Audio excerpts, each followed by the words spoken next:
ENcombi EC Cube Tutorial. Tutorial video number 48. ENcombi switch to LAN network connection without ENcombi router in a Huawei smartlogger installation. How to connect ENcombi switch to LAN network without a ENcombi router. Connect the ENcombi Ethernet port and the switch with a Ethernet cable. If you are using a Huawei data manager, connect the WAN port of the data manager to the switch with a Ethernet cable. If you have a EC panel, it has to be also connected to the switch. Connect the LAN port of your internet provider's router and the ENcombi switch with a Ethernet cable.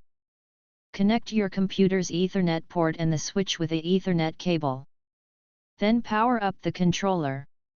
In a short period you will see both of the green LED light up and the Ethernet LED will blink.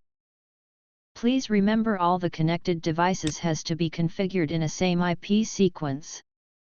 The subnet mask of the network part has to be identical for all the connected devices. And the device ID has to be unique for all connected devices.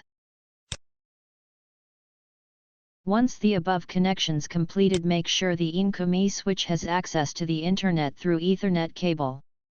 In case you have internet over the Wi-Fi, please go ahead and disable the Wi-Fi or hotspot access and make sure the internet over the Ethernet cable has established.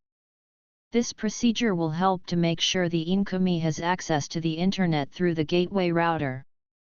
Access to the internet through gateway router is necessary for EC cloud data upload from the ENcombi controller.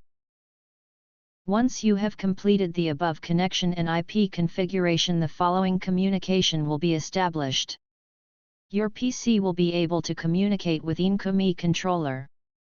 The ENcombi controller will be able to communicate with Huawei smartlogger. The PC and the controller will be able to communicate to the gateway router.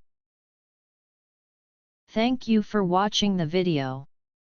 This video presented by ENcombi. For more information, please visit our website www.encombi.com.